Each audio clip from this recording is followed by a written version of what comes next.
Hello, everyone, and welcome to North Star Journey Live. I'm Sarah Tamer, immigration reporter at NPR News, and right now I'm at the studios of the St. Paul Neighborhood Network with my fellow immigration reporter, Caitlin Vu. I'm so happy you're here with me. And we are here for a collaborative conversation about how Minnesota's immigrant communities record and remember their culture. So important. It can be a tricky thing to preserve the memory and traditions from your home country as you adapt to conditions in Minnesota. And really, there's never been a better time to talk about how communities can hold on to their stories and preserve those important memories. Right, Caitlin? Yeah, that's right, Sarah. We know there's a lot happening in immigration right now, but I think we've all wondered our parents' and grandparents' stories about how they got to Minnesota. We see old photos and baby blankets and toys, and we want to keep that for memories. A lot of our listeners may trace their family stories to Germany or Scandinavia in the late 1800s. Back then, more than 1 in 3 Minnesotans were born abroad. But this year, Minnesota is celebrating a major milestone. We're marking the 50th anniversary of many Southeast Asian groups, people who are Hmong, Lao, Cambodian, and Vietnamese who came to the United States. Almost 500,000 people who live in Minnesota today were born outside of the United States. Over the past several decades, major populations have come to Minnesota from Laos, Somalia, Mexico, Liberia, Ethiopia, and more recent arrivals have moved here from Burma, Ecuador, Afghanistan, India, and China, just to name a few. So what a better time to remember and record our family's histories of how they got to Minnesota. And we have an amazing panel here today to talk about ways you can preserve your family's story and cultural traditions. All right, so I want to introduce our wonderful panelists. I'm going to start with Diego Waman, who is the interim director of Movimiento Comunitario. I said that right. Minnesota, an advocacy and resource organization for communities of color. Thank you so much for being here. So excited to learn more. We also have Julie Vang. She is the program director for Green Card Voices. It's a nonprofit that uses storytelling to build community connections between immigrants and their neighbors. Thank you so much for joining us. Then we have Marian Hassan. Marian is a Minnesota educator and writer helping to preserve Somali oral histories. We are so excited to have you here, Marian. And finally, we have Sangmani Labud. He is an independent scholar and community advocate who studies Southeast Asian history and is helping to document the history of the Lao diaspora. Wow, so great to have you.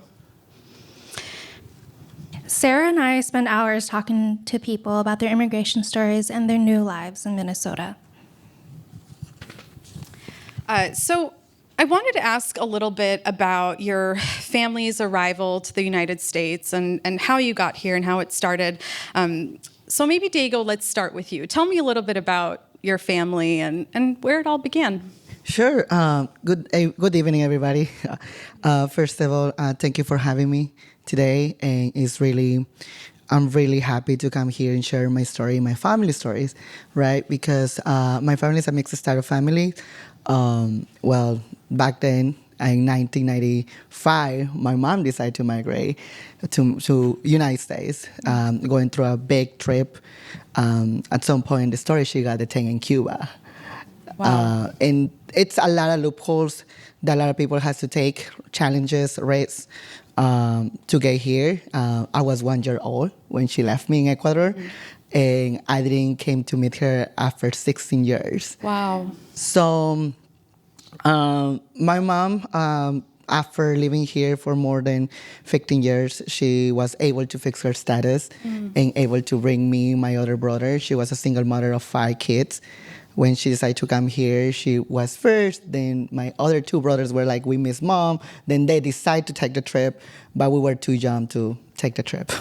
So when my mom fixed her status, we got here and everything started where me learning the definition of being documented and the challenges that they get to face through my oldest brother when I have to be the one driving him. I had to be the one like taking him here. And By one day, he decided to go pick up his kid, and he got detained by the police. And then after that, like, my mom was like, "Hey, can we go get him?" I was like, "Sure." It was like 8 in the morning. We had to pay the ticket because he didn't have a driver's license back then.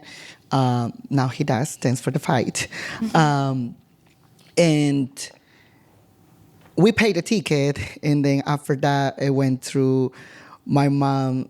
We wait for more than 5 hours outside for getting to get released, and then we just got sheriff came to and tell us he's not getting released. He's getting sent to immigration. So my mom literally got on her knees and started crying, begging him to let him go. That's when I realized the big challenge that my family was facing while I was not here. Because my mom was one of them. My brothers were one of those, like, who were not able to be free to go up there to work, to go with their kids, to go to the movie theaters, and things like that. They had to face a lot of challenges to survive at this point.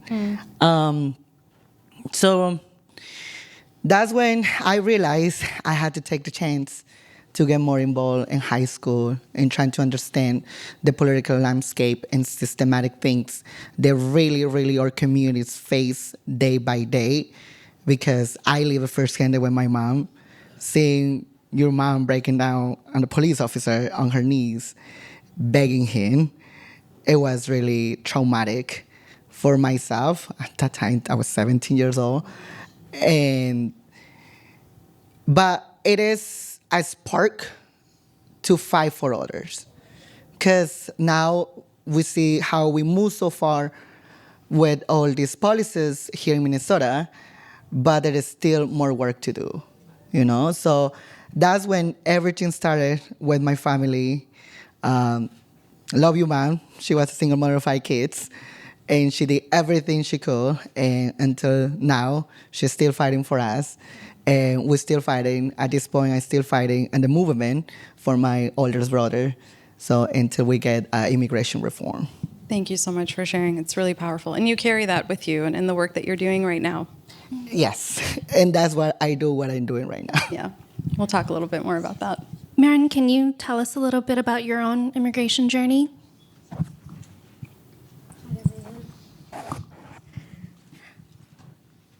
Hi, everyone. So when Hannah, one of the organizers of the event, contacted me, and she asked me to be a panelist and to talk about my immigration story, it was really challenging for me. I was taken aback. I thought, which one? Is it the one that happens, the story before the story?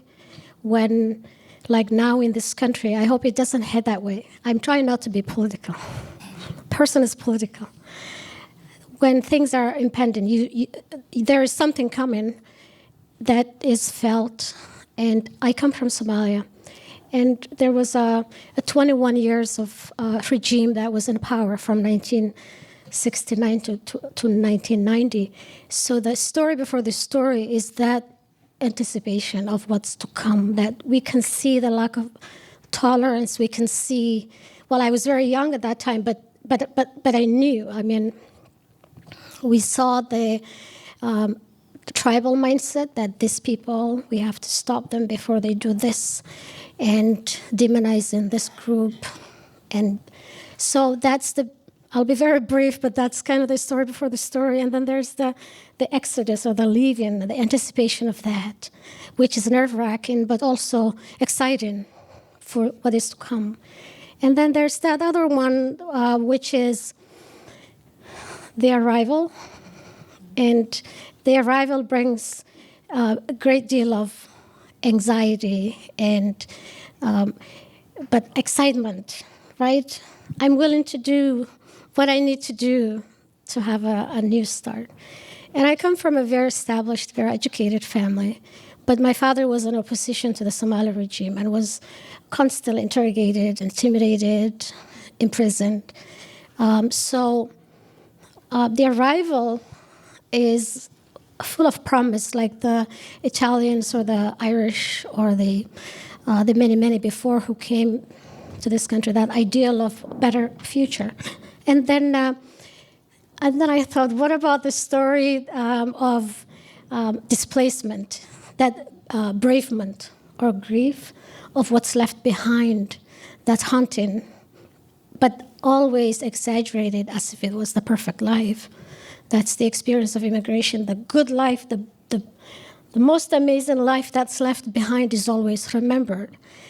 And then there is also the immigration within immigration, or the coming from one place in North America and choosing to immigrate to the U.S. for this time economics and better opportunities.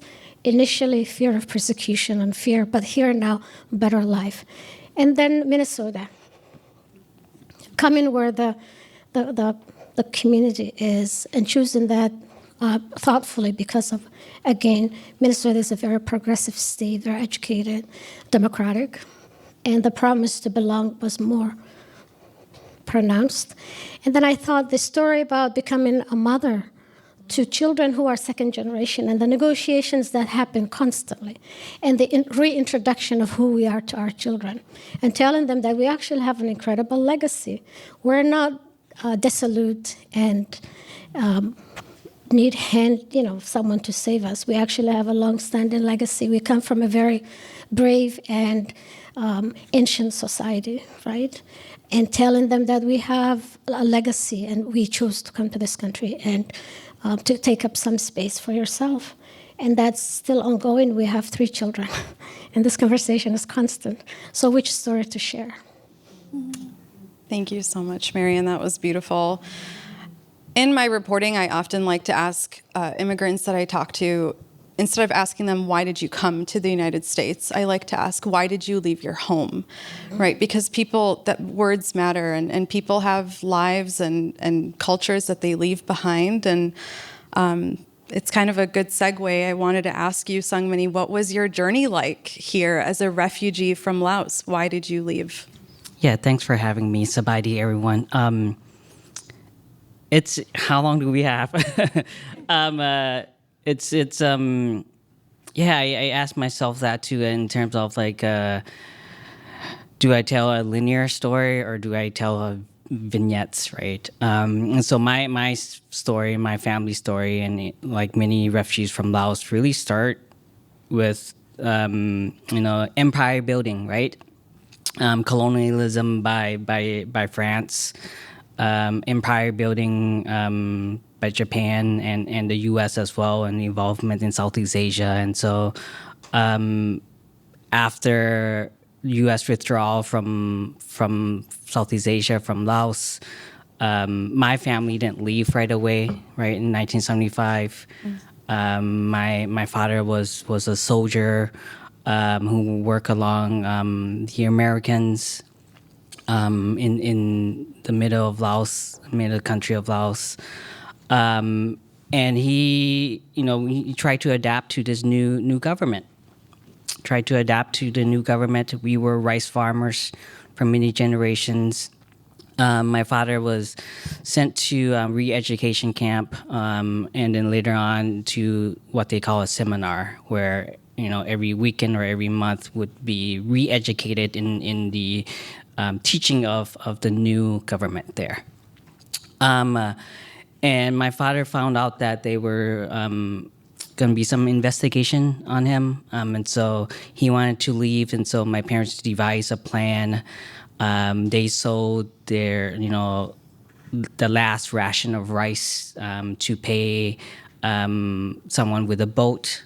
And so we, on the day of the Exodus, we took different trips, different routes. I was 2 at the time. We took different routes so no one would be suspicious. Mm-hmm. My dad had a bike shop, and so he had asked a relative to go open the bike shop for him, right? And so once we got to the shore of the Mekong River, instead of 2 boats, there were only 1 boat waiting for us. Mm-hmm. And so, it was my parents, my older brother, older sister, myself, and my younger sister, who's newborn. And so got on the boat, got to Thailand midday. Unfortunately, there wasn't any soldiers that were patrolling the riverbank, and so we were fortunate to reach Thailand. And so, from the perspective of Thailand, we were undocumented immigrants. We're seeking asylum. And so, my father was in prison in Thailand for a bit. Then finally, we were relocated into a refugee camp in Thailand. And so, a year and a half later, with multiple medical exams, we were approved to immigrate to the U.S. I have my family's immigration document. There's an X-ray of my chest. X-rays of chest are to test if folks have TB. In my medical exam, it was noted that I was a malnourished child, weighing 24 pounds at 3 years old. Wow. And so, we took our trips, and what I remember as a 3-year-old child in a refugee camp is the destitute of the camp, the starvation, right? The ration, unsanitary, and that folks had to do again like multiple medical exams to be able to come to the U.S. I just remember as a child hearing my parents saying that the embarrassment of like having to strip off your clothes to be examined when there's a bunch of people around. Yeah. That's a short portion of my journey, right? We went to Bangkok, we went to the Philippines for 6 months for a processing center, immigration processing center, and finally to Atlanta, Georgia, where my aunt and her church, her Baptist church, sponsor us. And so I didn't really understand these type of stories until I was in college. I mean, in high school, there was no curriculum. I didn't understand my own history. It was not until college that I did my own research on my history. And that's one of the reasons why I continue to be part of multiple projects to really document the experience of immigrants and refugees. Wow. Thank you. Yeah, thank you, Diego, Marian, and Sagmani for sharing your immigration stories. As time goes on, these stories can get lost. Julie, as a daughter of immigrants, did your parents share their immigration stories with you? Just like how we're sitting here, that's how my parents always tell their immigration stories. I come from a family of 12, so I'm the middle child. I have 6 sisters and 5 brothers, and here I am as the middle child, queer, living here in Minnesota in America. Born on the east side of St. Paul, but my heart is where my parents' homes are. My parents' home is, and that's back in Laos, the mountaintops in St. Khoa. So that's one of the provinces in Laos. They were farmers in the beat of the sun, and they loved it, being browned and sun-kissed by the sunlight. They really just enjoy the nature of life that was just wild and free. There was also a huge river right next to their village, and so they would always go and catch some crabs right under the rocks or go fishing with a handmade net. And so they were really living a life where they were being abundant with the resources that they have. And so that's the life that they continue to live. And it was a really beautiful time, the way my mom and my dad describe it.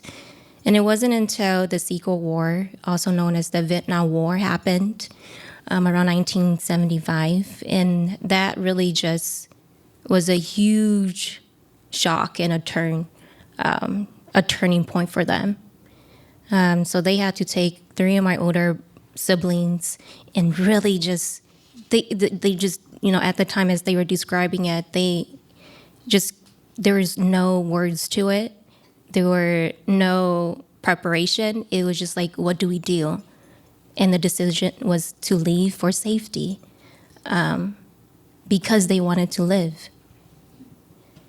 And so every time I think about living in this moment, I think about, wow, the sacrifices that my parents, that they have to made.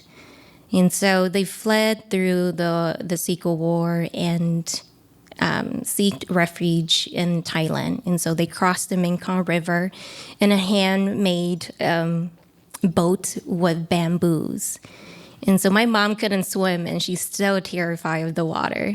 But I, on the other hand, love the water because, the trauma continues to live through the generations.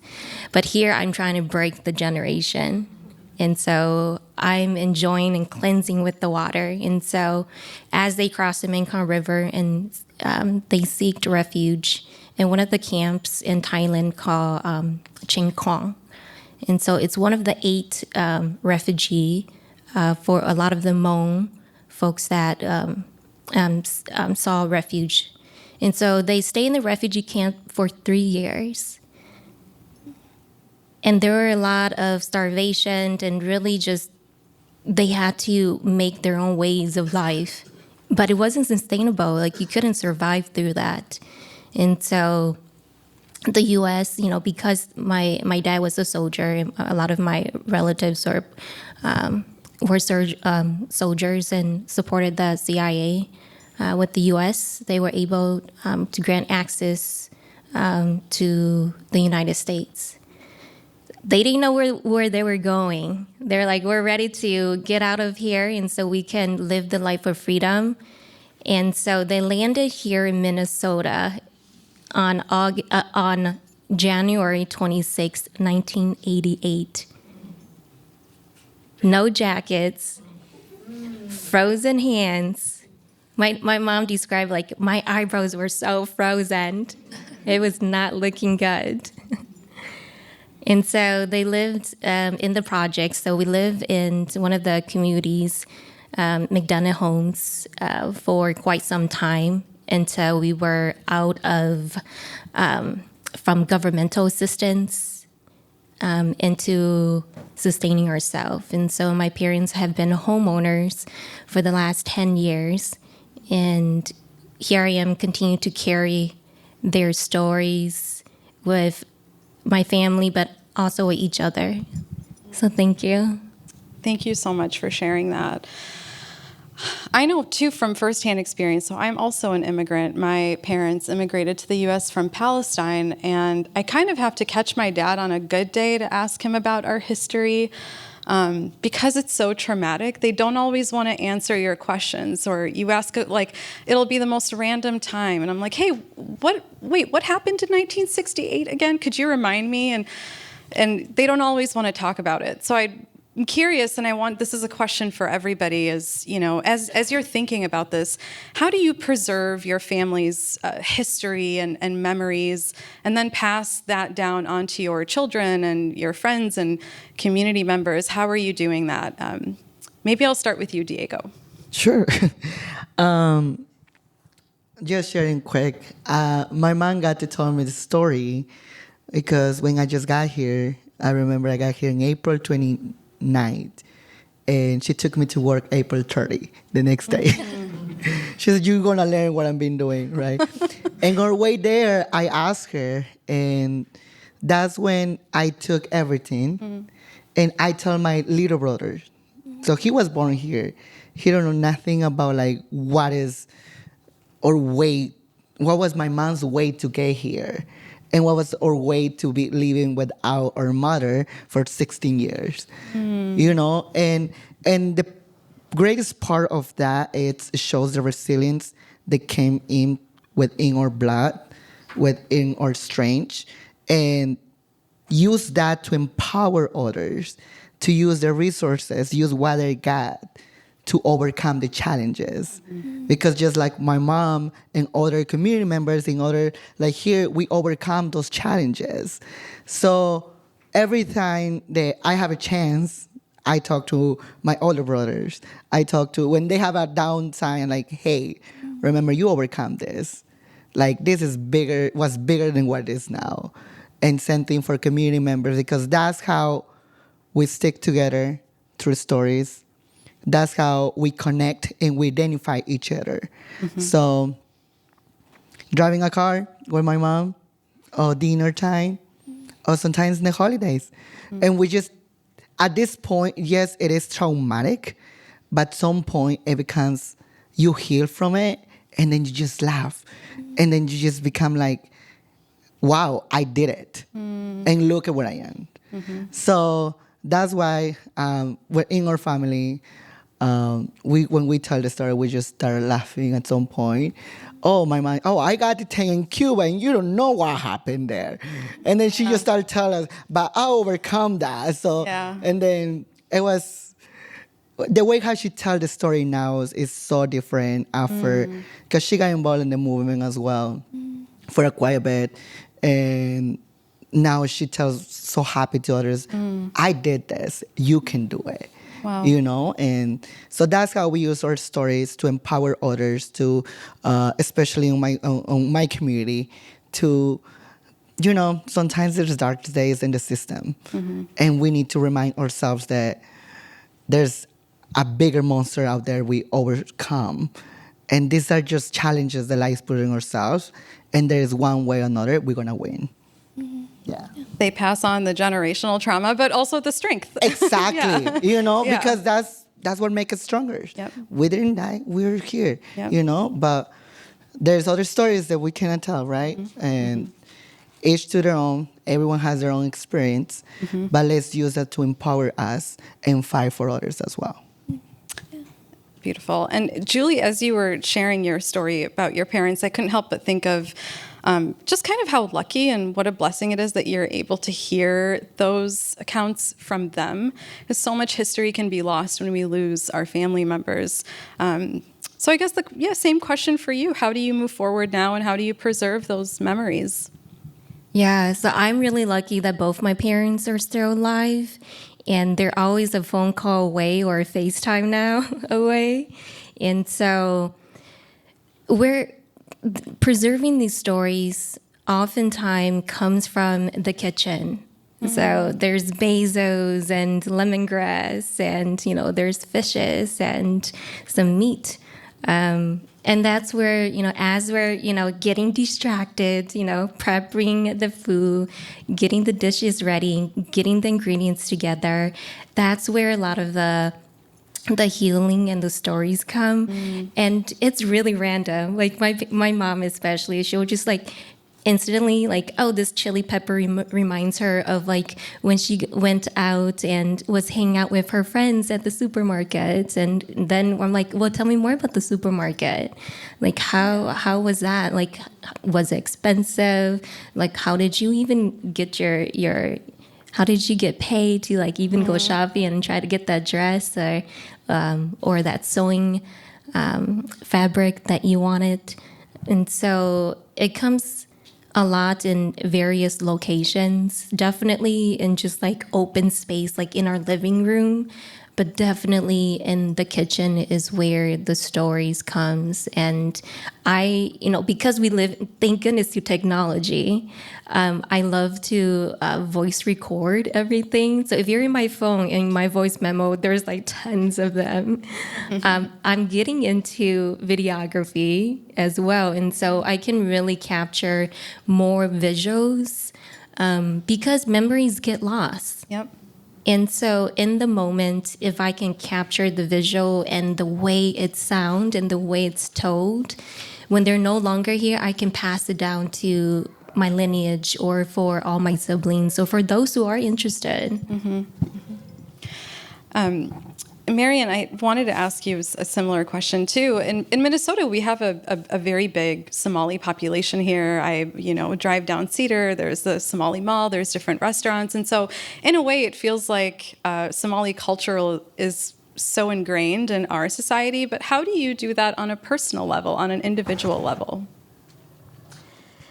So the Somali culture is an oral culture. People talk all the time. Storytelling is just survival. It's part of who we are. If you plan to visit someone and you plan to be there for an hour, you'll find yourself staying there for hours.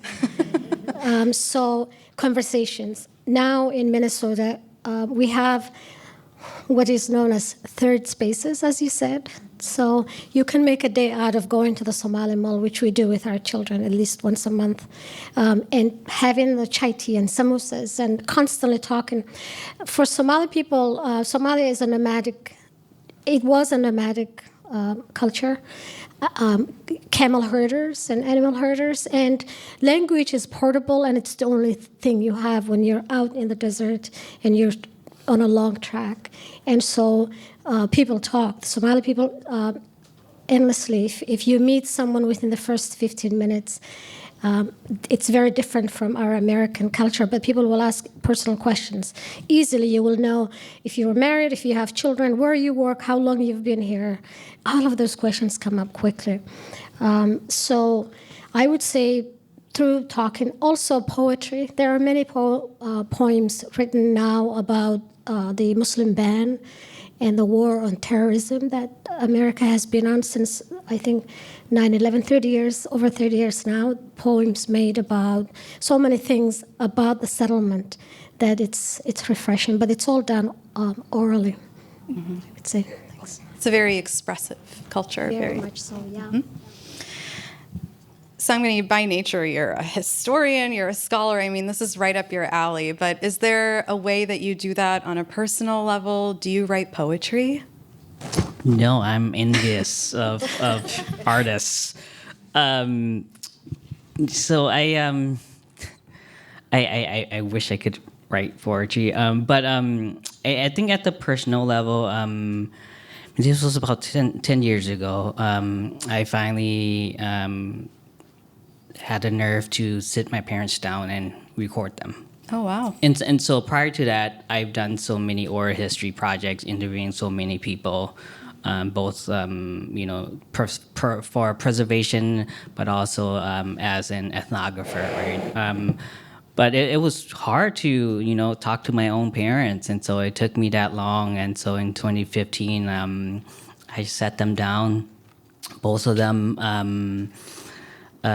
Audio and video recording about their life. Why did it take you so long? I'm curious. I think as a as a child, but also I think also from the perspective of my parents is that they just don't want to talk about it, or no one have ever asked. Right. And so it's I had the equipment at the time as well that was convenient for me to really sit them down, and I was also leading a big oral history project. So it's like, why not interview my parents?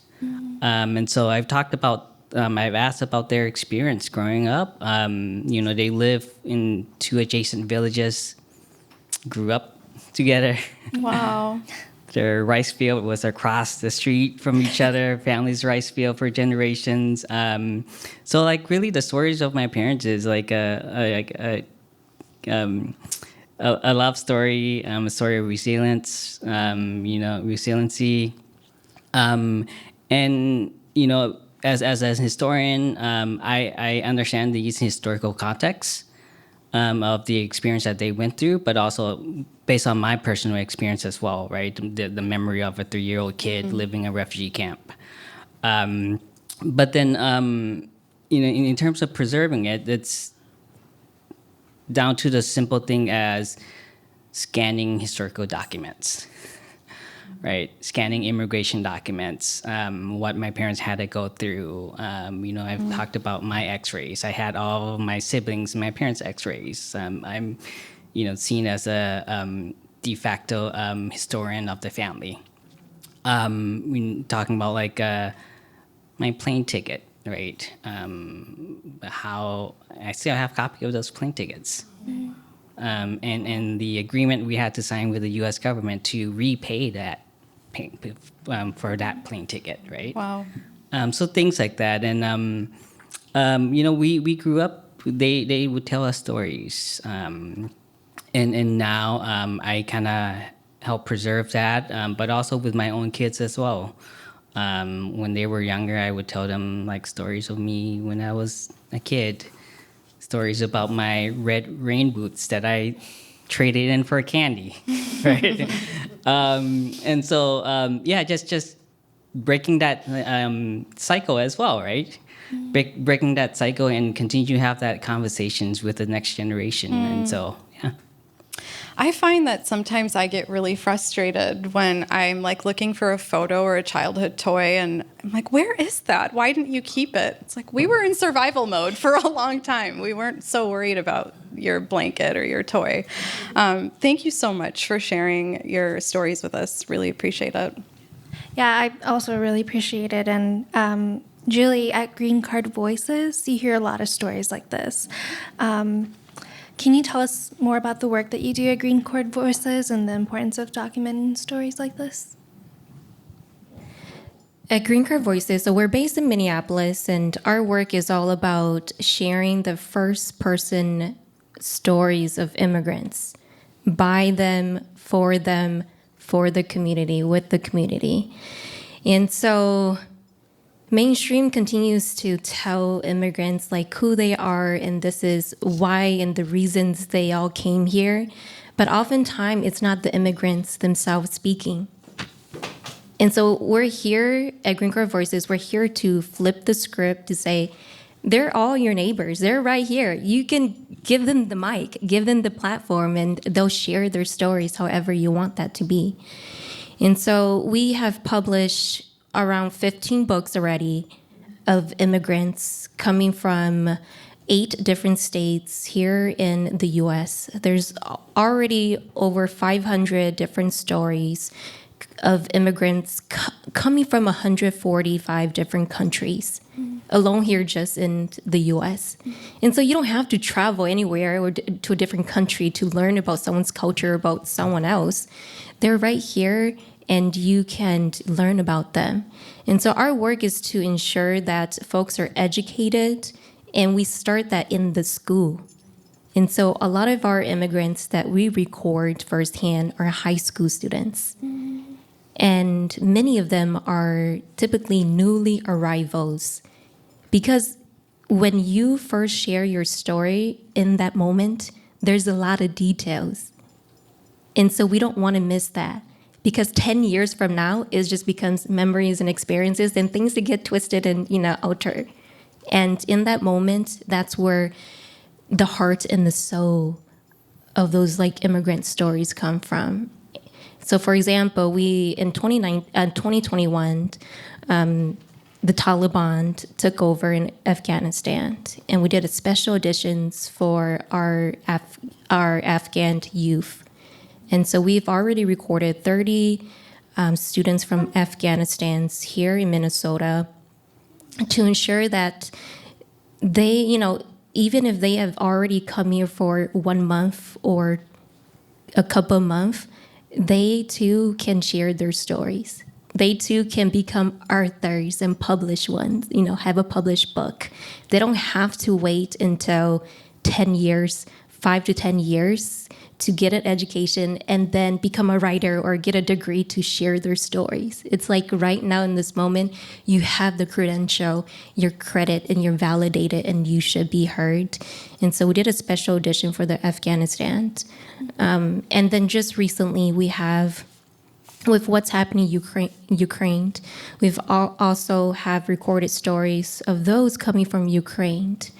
And so we continue to be in the urgency of the immigration landscape in the moment, because immigration tends to be conversation from the past, and it's not modern, and it's ever changing, and so we want to make sure that it's current and it's present, so we can have those real conversation in real time.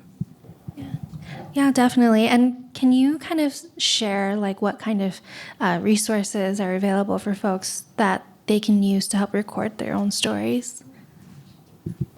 So we use 6 open-ended questions, and that's all we use, and that's all we shared, nothing else. And those 6 open-ended questions can go on for hours. And so the resource is that we have this system in place of you sharing your own story through these 6 open-ended questions. We have a conversational card game where you call Story Stitch, where you can meet each other in different diverse communities and get to share your own personal stories through that. So it's almost like a icebreaker, but it goes deep really quick. Because now these days, everyone's having superficial conversation like, how was the weekend? Or what did you have for lunch? Now it's like, tell me a time. It's about like, tell me a time when you feel the greatest joy. Or like, when was the time when you feel most marginalized? And why was that? Those are great questions. And so that was co-created by 80 community members from all backgrounds. And so here we're always it takes a village to even produce a book, to a conversational card game, to having that 6 open-ended questions that is universal for anyone to share and access. Mm-hmm. And I also wanted to ask you, Julie, at Green Card Voices, have you hit any roadblocks to having incoming immigrants and refugees be open to sharing their stories because of the uncertainty with Trump's immigration policies? I wonder, is it harder to get folks to open up compared to before Trump took office a second time? I'll be honest, our community is scared and they're terrified. And we have to be in reality to say that your emotions are valid, and also be firm about our commitment to our work in amplifying these stories. That is essential. And so we use a trauma-informed process in our oral history methodology. And so if any students who may be undocumented or may have a mixed status, or any asylum seekers or unknown status, whatever their status may be, if they don't want to share, if we do a video recording and during that recording, if they say something, we can always edit that out. Or if they don't want their name included, we can use a fictional name. So there's multiple ways to go around to still amplify their stories. That is not terrifying them, but it's empowering them. So for example, when we did the special edition for the Afghanistans, we didn't have any real life portraits. We hired an illustrator who was from Afghanistan to illustrate the students. And when we did the video recording, it was just their audio. And so you get to hear their own language and you get to hear their story still. So there's multiple ways to go around it that still empower them. But our priority above all is safety. No matter if it's political or emotionally, personally, or what's happening in the family. Thank you. I saw you were nodding your head a lot. This is, of course, familiar work for you, Sangmini. You're one of the original founders of the Immigrant Stories Project at the University of Minnesota's Immigration History Research Center. That was a mouthful. Can you tell us a little bit more about that project and how it came to be? Yeah, thank you. I was nodding because it's very similar to Green Card Voices, and Immigrant Stories and Green Card Voices came about at the same time, around the same time, right? And so, at the time I was a program coordinator at the Immigration History Research Center, and we knew that, as educators, we'd ask students to write oral history projects.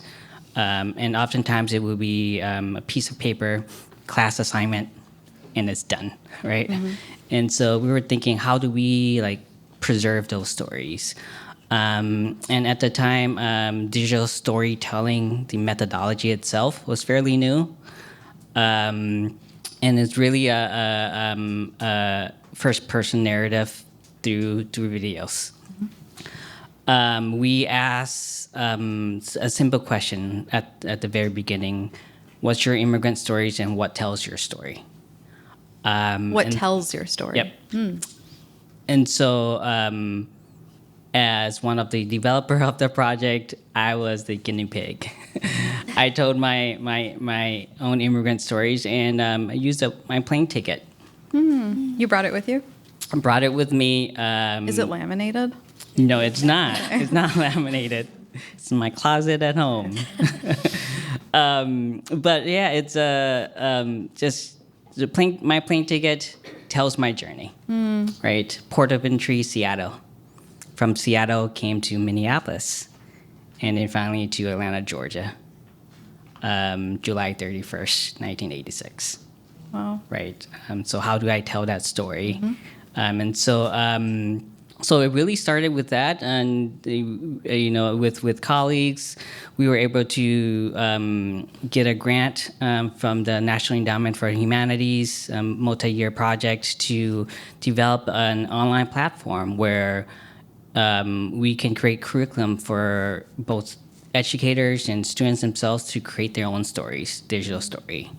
And so one of the earliest story that we received from one of the student was about how their family communicated with folks, with family members who still live in Thailand or in Laos.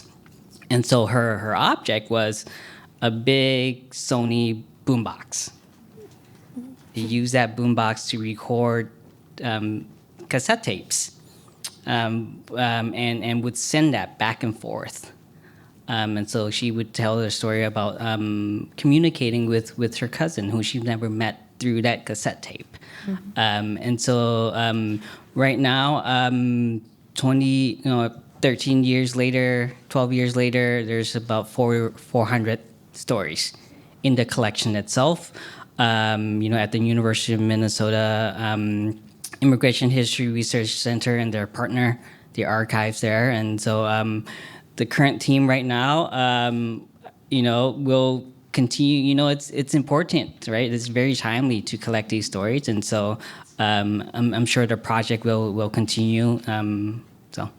You've collected so many. Do you have any idea how many stories you've collected? Yeah, about a little over 400. And out of the 400, is there one that sticks out to you?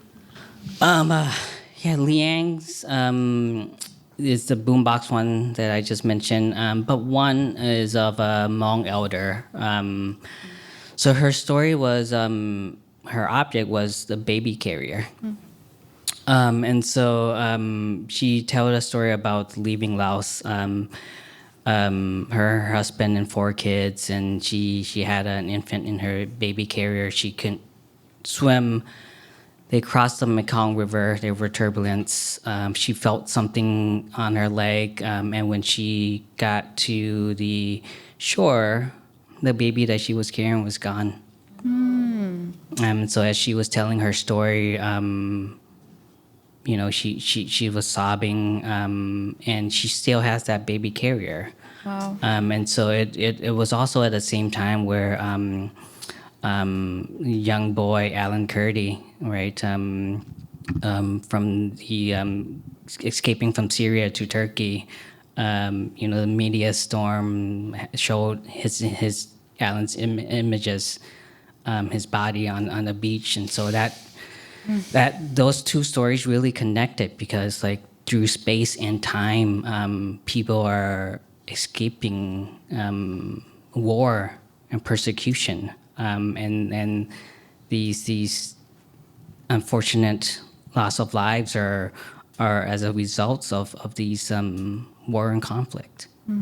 Thank you for sharing that.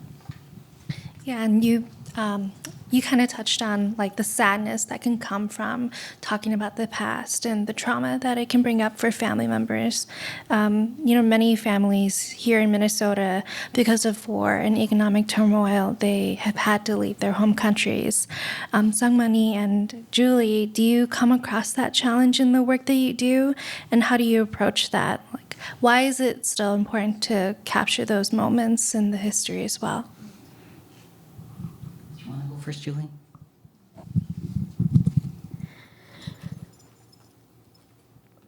emotions are raw, and so those needs to be preserved. And that's part of storytelling. And a lot of it sometimes isn't captured through words, it's just the emotions of that person. And so we want to make sure that we still continue to preserve the reasons why someone, any immigrant refugee leave their home country. And a lot of it is through persecutions or through war. And we want to make sure that mainstream continues to have one narrative of it, but there's multiple narrative of how it's captured in the everyday. And so local stories are powerful. And that's what we need to continue to utilize.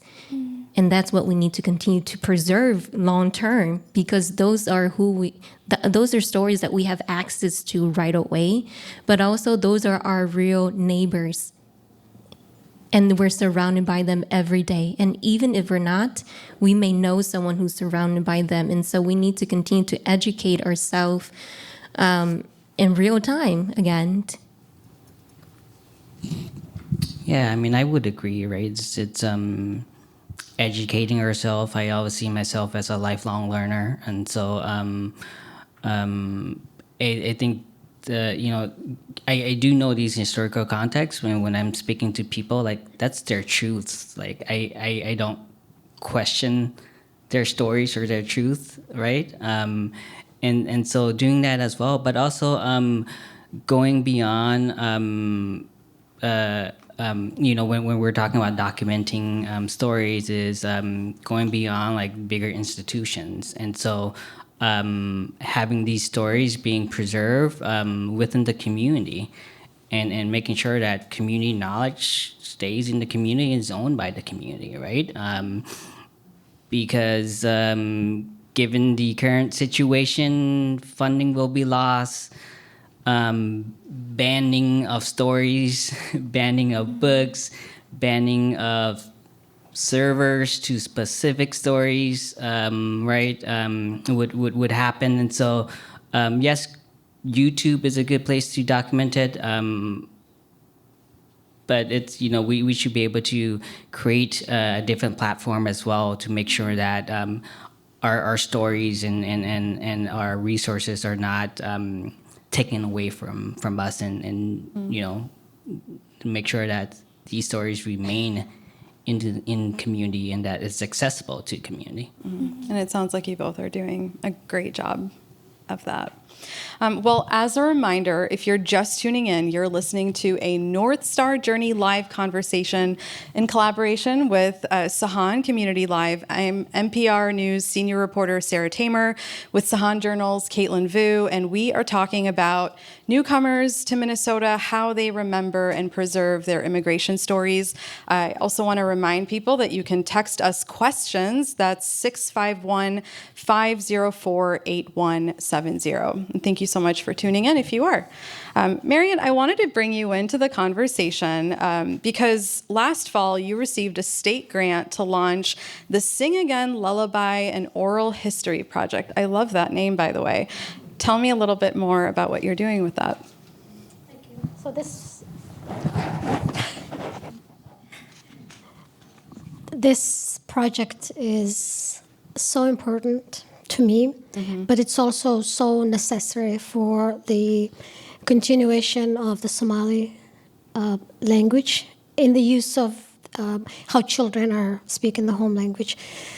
Somali children are losing the home language at a staggering rate. Usually, immigrant children lose the language. Usually, they do if they are not preserved. But usually, the third generation, second generation, maybe. But very quickly, we're seeing parents and children are not speaking the same language. In a given family, you will have parents who are not fluent in English trying to speak to children who are not fluent in Somali.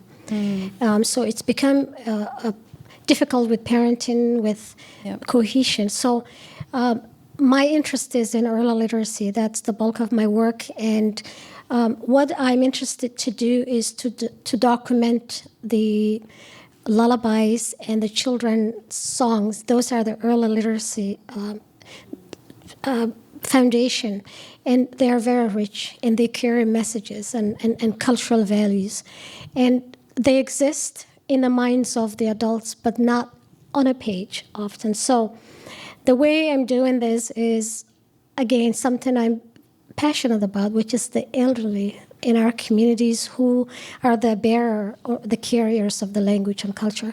But they themselves are going through migration and displacement and not having the access to belong to this society, because younger people do have that access to work in school, etc. So it's such a revelation to interview. I'm interviewing since last May, and sitting down with Somali elderly and really asking them 3 questions. First one being, what is your memories of home? And that takes a long time to listen to their memories of home, and then talk about their migration stories. And coming to Minnesota is also incredibly moving and interesting, and as well as how values of parenting and how they've used language for child rearing.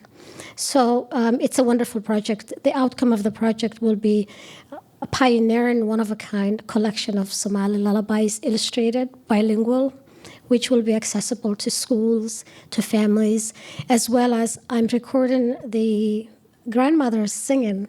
So you have a lot of families who will have intergenerational experiences, but a lot of children who will never hear a grandmother singing can listen to that as they go to bed or in the car. We are archiving all of the collection, the material on a website, for future use as well. And so it's an exciting project. Thanks for asking me. And you have a physical part of it with you. I see your journal. And it sounds like you have a journal entry documenting a Somali grandmother's journey. Mm-hmm. I'd love to have you read a little excerpt of it, if you're okay with that, and then provide a little context of what it's about. So what I will do is actually share from the oral conversation I've had. Okay. When you were asking about how do you preserve, I'm a journal keeper. So I have many years I journal on a daily basis. And I think that's also therapeutic. Mm-hmm. For folks to reflect on what's going on in their lives in the past. What I wanted to say, something I agree with you before I share that story, is for the audience to really reflect on immigrant stories in the context of history. Because immigrants don't get up one day and come to this country, whether it's the Jewish people who had to leave Germany for safety and survival, and whether it's other Europeans who had to flee and leave out of poverty, or all kinds of immigration movements are the result of history. And so as you talk about your experience and as I talk about mine, it's a world history. And if we document the stories that we know that had us move from what we knew, I mean, what makes someone to get up and leave everything that they knew, right? Mm-hmm. So these are important stories. The story I want to tell you is told to me by a grandmother. She's in her early 80s. Her name is Fatima. She was telling me, she started out by saying, the story I want to tell you is the story that I moved 12 times in 2 years. And I said, how is that possible? So she began telling me about, so this is a lady who became a widow in her mid-20s. And she began taking care of her children. And she had, when the war happened at that time, she was a business person, not a large business owner, but a small business person. And when the war happened, she said they fled, got to safety. She started building, setting things up in a market, and she built a hut, sort of a makeshift home. And the militias were coming, so they had to leave that. They went on to this 2 days of travel to the next safer city close to Kenya, and the militia people were coming. And as they moved and moved and moved close to Kenya, is when they also encountered Kenyan police who saw them as illegals. You can be an illegal alien, depends on where you are, I suppose, and the perspective. But so she was telling me about the different times that she had to move, pick up and move each time. And I asked her about the last story that she shared with me was coming to Virginia. That's where they landed. And then she recited poems about that she made about that journey. And one of them that I remember, roughly if I translate, was when they were left at home, she and her adult grandchildren, several of them, and the immigration person, the host from the church persons, they welcomed them, but they left and they had to be on their own over the weekend until they meet with her again on Wednesday, so about 4 or 5 days. And so she was reciting a poem about, is this me who's now locked behind a wall? What about, and then she's recalling the neighbors' names. She's recalling all the different things that she left behind and constant self-reflections about her past life. And it's not the only one, but many, many, many stories like that is what I'm documenting. It's difficult to summarize the depth of the stories, and especially as I try to write them in English. There's no words sometimes for translation. A lot of things can get lost in translation. Yeah. Yes. Mm-hmm. Well, Diego, we know that there are many ways to document immigrant stories and cultural traditions, and you're sort of doing that, preserving traditional Mexican culture in a variety of ways. Tell us a little bit about your Aztec dance group and what you all do. Sure. I co-direct Calpulitla Tecutli, which is an Aztec dance group. Can you say that one more time? Yeah, Calpulitla Tecutli. And the way there's so many groups within the state. But this specific group, it started queer youth led. And that's how it started developing into like who they are right now. Now they're not youth no more, but we expanded to a different many ways of keeping ancestral traditions from different parts of Latin America. Cool. So now we exchange traditions, knowledge, traditional medicine knowledge from Ecuador, from Guatemala, from El Salvador, from Mexico, and then we keep it within our group, and then we share within community. So, but the mostly focus within that we are in it is with the Mexica Nahua culture and traditions and ceremonies, which are so similar from Ecuador, which I'm from Ecuador, and the director is from Mexico. And so that's when we started to understand the similarities between all our cultures and traditions in Latin America. One day we literally sit down and we literally tell stories, a bunch of stories. I told my grandma stories, they told their grandma stories, and then we start finding these connections and then who we are right now. A group, they're queer, they're multiracial, they were from different parts of Latin America and who are committed to keep these traditions, to keep this knowledge ongoing. Basically, we hold ceremonies. We just did a Huitzilopochtli ceremony, which is related to the winter solstice.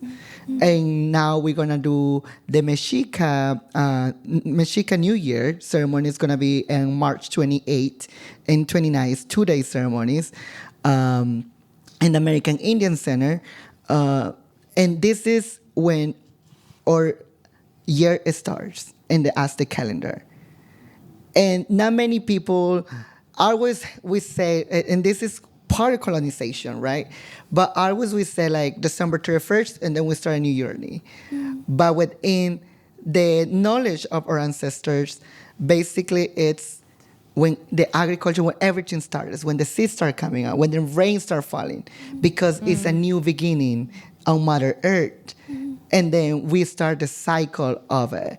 So, and if you say, like I always explain to the group, it's the way how we see ourselves is the way how we see Mother Earth. Because Mother Earth, we can see here in the United States, it changed. Winter, we have summer, we have, I forgot the other two. Fall, spring. We have all of that. But this is the changes that we have. It all with feels our like body. winter sometimes. Yeah. Right, right. But this is kind of the emotions that we go through it. And same thing is how we're aligning ourselves now with those knowledge and how we take care of ourselves. I can tell you so many stories, so many things that this group does. Sometimes they wake up at 5 in the morning to pray. And I remember we were going to Parenthorn Lake, and you all see us singing because we are going to receive the sun. Wow. Because within our traditions, the first lining of the sun is what recharges from energy.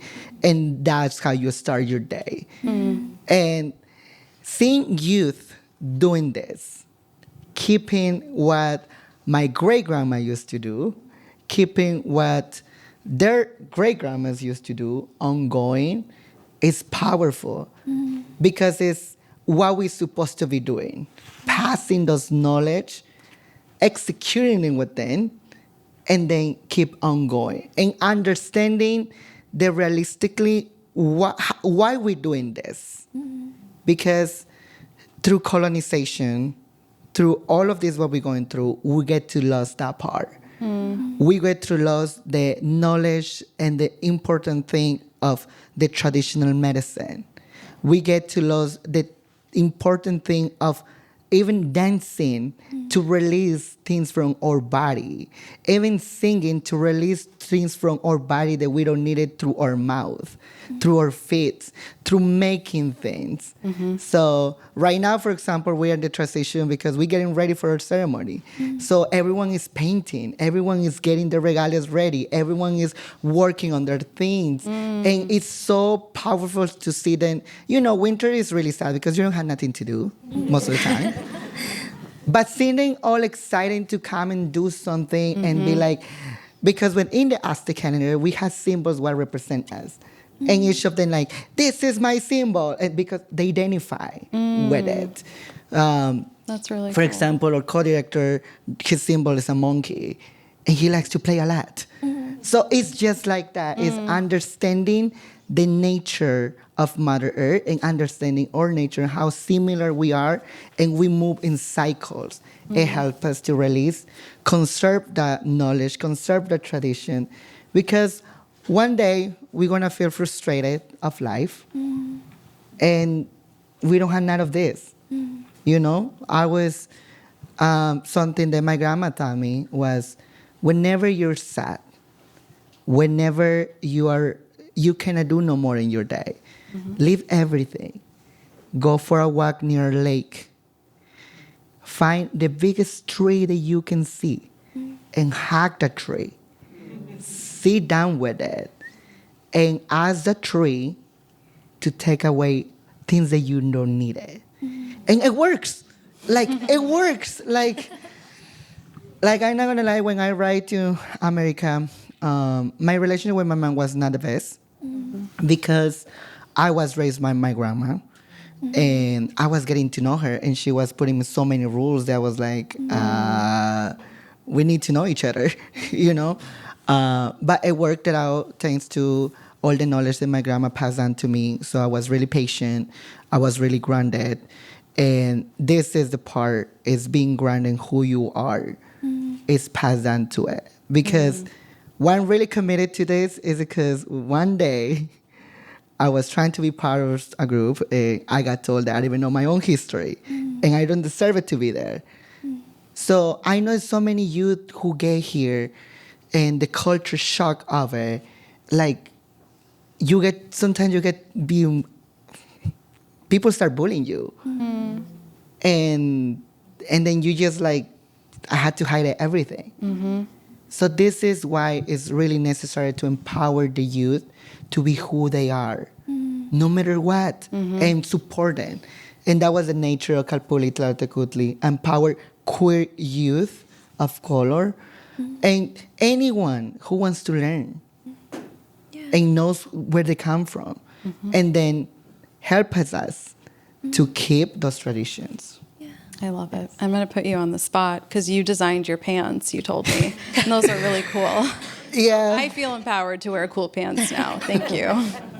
I wanted to ask you one more question about, and this is something I've even experienced in my own culture and community, is how do older community members respond when they see these, traditional ceremonies practiced, and of course, sort of with your own twist, and the new generation is always bringing in fresh perspectives. So what are you hearing from them? What do they tell you about it? Something really, my grandma now, she's a really Christian, religious person, which we respect each other. We love each other. But one time, I brought her to one of our ceremonies. And then when we went back home, and then she started telling me, I need to tell you something. I was like, yes. When I was 16, now she's 78, we used to have people dancing what you used to do here. I never knew it. Wow. And then she used to tell me they used to be so powerful. Everyone used to enjoy it. And they used to just dance and dance and dance. And I didn't even know. I lived in that town for 17 years. I didn't even knew about that.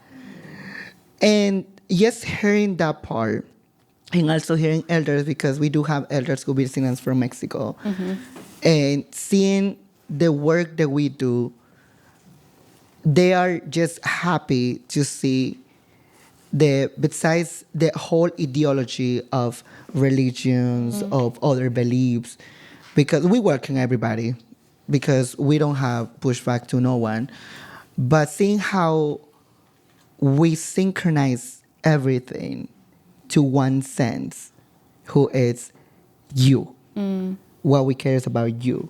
So it's so powerful to see their support. It's so powerful to see elders come to us and just keep going. You're doing great. It is powerful, and seeing how even my grandma, who is a religious person who decided to forget about everything, ancestrally, telling me, keep going.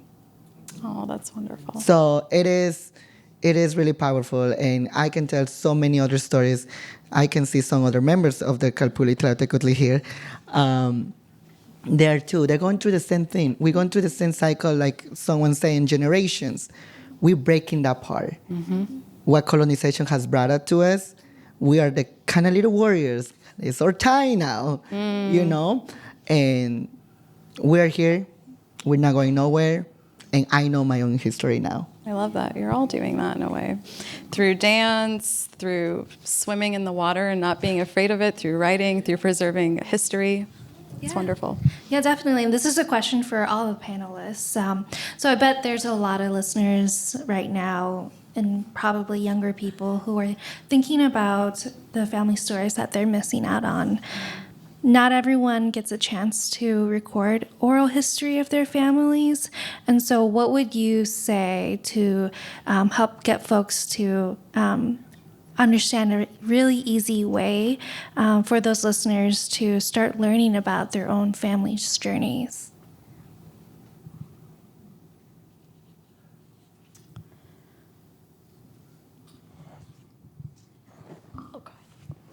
Thank you. Great question. I think listen. I think we as a society tends to talk a lot, but I think really listen, right? Ask questions and listen. Hear other people's stories, and as my fellow panelists has been sharing their stories, I see so many similarities. Of struggles, of resiliency. So yeah, just listen. I would agree with you. Oh, you want to go ahead? So I want to actually speak on my own household, my own family. I think storytelling is accessible, it's affordable, it can happen anywhere. In terms of preservation, I think being able to use the phone has been so easy and so accessible. But I think continuing to tell the stories, and also with bullying, I believe that it is so essential to have these kind of dialogues within schools, and for the parents to talk to the children who might be going through those things on a daily basis. We have our son is here. I check in with him, going to the school, checking in with him, and telling him to tell you their experiences. I think what I find helpful is that children with immigrant backgrounds, actually, they're more, I would say they're very well-rounded. Being dual language. Can confirm. Sorry? Said can confirm. Just made a joke. And I think bringing attention to their capacity and their brain, even the way that multilingual brain works is different, and allowing them to know that they have a window through which to see different places, different vantage point. And I think that can be very powerful. So that I'm really, I don't feel that sometimes being an immigrant is, I don't believe that it's a status. It's not stationary. It's not fixed. It's fluid. So I resist against that. I think I don't see myself, actually my self-identity is much broader. It's much more global. I think people who are immigrants who have lived in different places become that way. They become very versatile. They become adaptable. And I think it's important to tap into all of those assets rather than the negatives that we so often hear. Yeah. Thank you.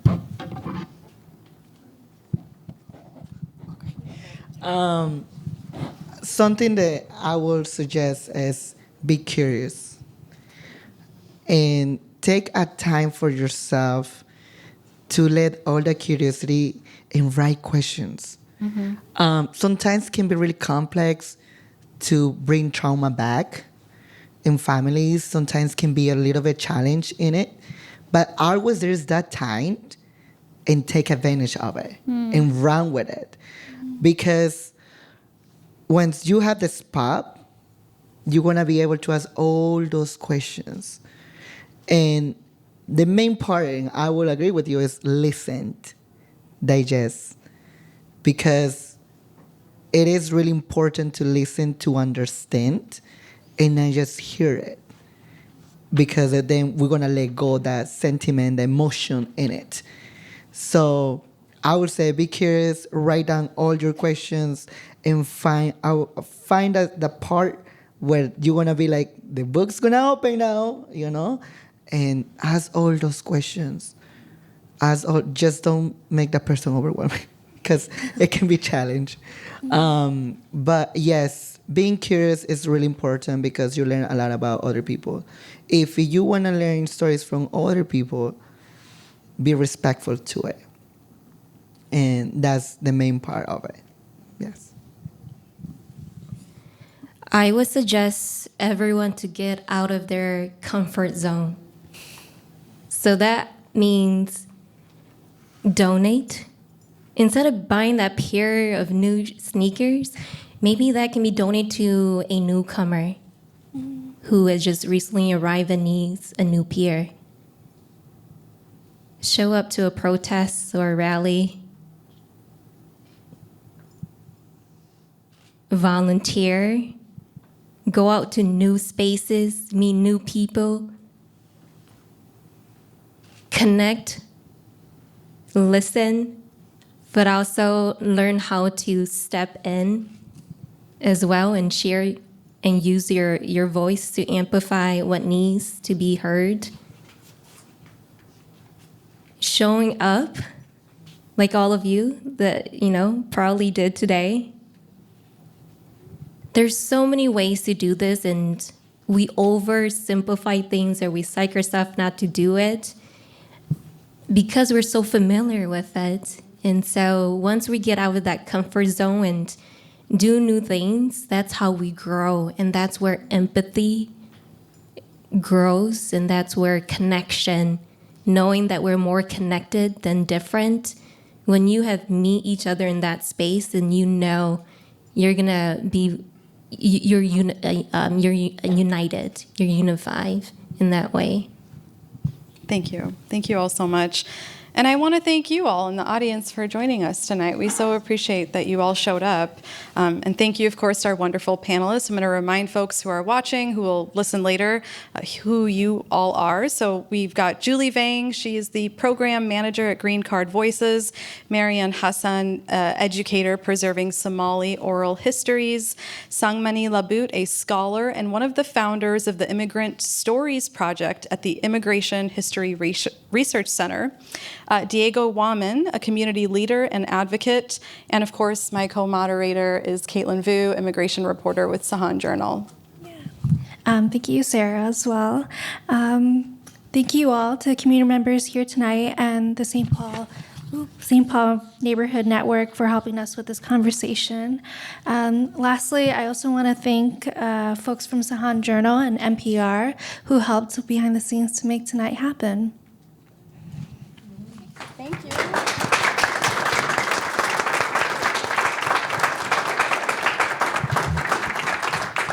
I want to thank NPR and Sahan because as a local media has such a big role to tell stories of people who are coming to Minnesota and the depth of what they bring and expose that by inviting them to tell stories, and you do that so well. So Thank you. Thank you. We, and I know Caitlin can agree, we really care about putting face to the numbers and humanizing stories. And so to everybody here, if you have story ideas, please email me and Caitlin. We work collaboratively with each other, but we would love to know if there are any stories in the community that you feel should be highlighted. I'm always looking for new ideas. And you too, let me know. Yeah.